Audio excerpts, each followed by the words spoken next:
I will tell you, if the states that choose not to participate with the SAVE program and they choose not to participate in securing the elections, we will make sure that we make those states a priority to look at who voted in their states and hold then the election officials accountable. If the election officials, once we gave them the information they need to secure their elections, and they chose not to, then those individuals can also be held accountable by fines, by penalties, and even, depending on how far it goes, prison time. America, the federal government offered every single state a simple deal. Check your voter rolls for non-citizens and keep your disaster funding. 26 states said no thanks and sued the government instead. Here's the little plot twist. 2 days before one of those states filed the lawsuit, it was their own governor that stood at a podium and confirmed exactly what the check was supposed to find. We've identified 250,000 non-citizens registered to vote in just 4 states.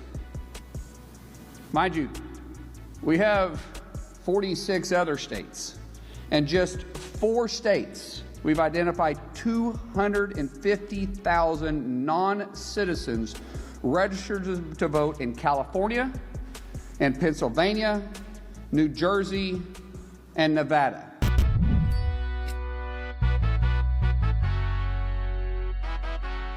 What is up, guys? Tyson Dela Cruz here. Thank you so much for rocking with me. Here is the plain version. FEMA runs a grant called the Homeland Security Grant Program. Over $1 billion total, and it pays for counterterrorism, cyber attack defense on power and water systems, border operations, wildfire and flood response. This isn't a simple slush fund here. This is the money that actually shows up when the towns get flooded or catches fire, except for California. This year, the federal government attached conditions to that specific money. It's super simple. Just check your voter rolls. Check your voter rolls against the federal database. Move toward hand-marked paper ballots. Run manual audits. 26 states plus DC went to court instead of just running a simple check. I've worked jobs where the boss says to show me the receipt before I cut you the reimbursement check. It's simple. Nobody calls it unreasonable when your paycheck is on the line. But hand the government a receipt request tied to voter rolls.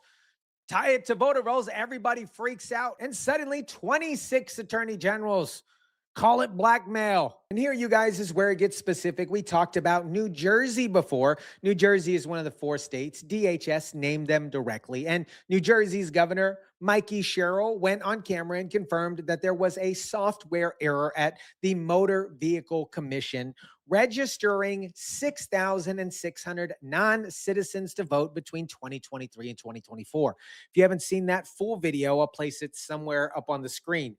And get this, roughly 400 of them actually cast a ballot in an election. In June of 2023, nearly 3 years before I became governor, a serious software error in New Jersey's motor vehicle system led to the improper voter registration of what we believe to be roughly 6,600 people in our state. When New Jerseyans applied for a driver's license or identification at the MVC, they were asked if they wanted to register to vote. In the case of this error, some individuals indicated that they weren't citizens and weren't eligible to vote, but the software registered them anyway. 2 days after the admission, New Jersey's attorney general became one of 4 states co-leading the lawsuit to block the very check that would confirm how many more names of those 600 and 600 are sitting on voter rolls in other states. I would presume that there's a lot of them, you guys. New Jersey Attorney General Jennifer Davenport is now leading a charge with more than 24 other states, accusing the Trump administration of coercing them into complying with election and immigration policies in order to receive federal disaster funding. None of this is legal.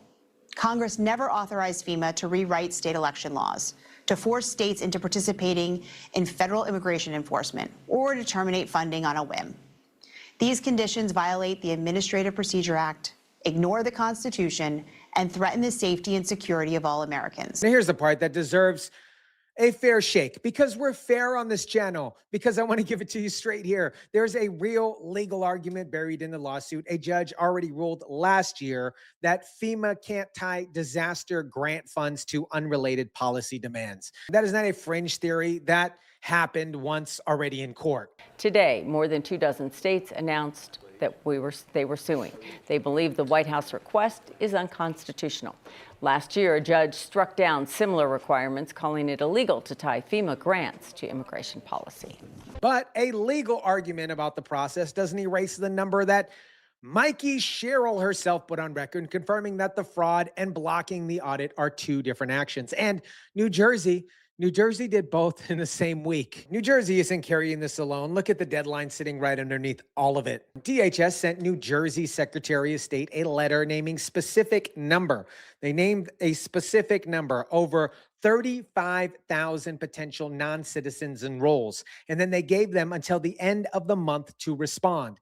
Until the end of the month. Cheryl's press conference landed 9 days before that deadline actually hit. Follow the order of events here. The federal government sends a private letter with a hard number and a deadline. Days later, the state holds a public press conference confirming a smaller, more symptomatic version of the same problem. Then the state's own legal team goes to court to stop anybody from checking whether or not the real number is significantly bigger. Confess just enough to look transparent, block the part that would prove how far this crap actually goes. California received about $52 million for that grant this fiscal year. When asked how California would be impacted by the limbo of federal funding, a spokesperson for the governor's Office of Emergency Services, which manages these grants, said that money helps law enforcement, firefighters, emergency managers, and other first responders to coordinate across jurisdictions and act quickly when lives are at risk. And another point of pushback by states is that the president has given DHS the authority to terminate this congressionally approved funding at any point. The amazing, absolutely well-run state of California.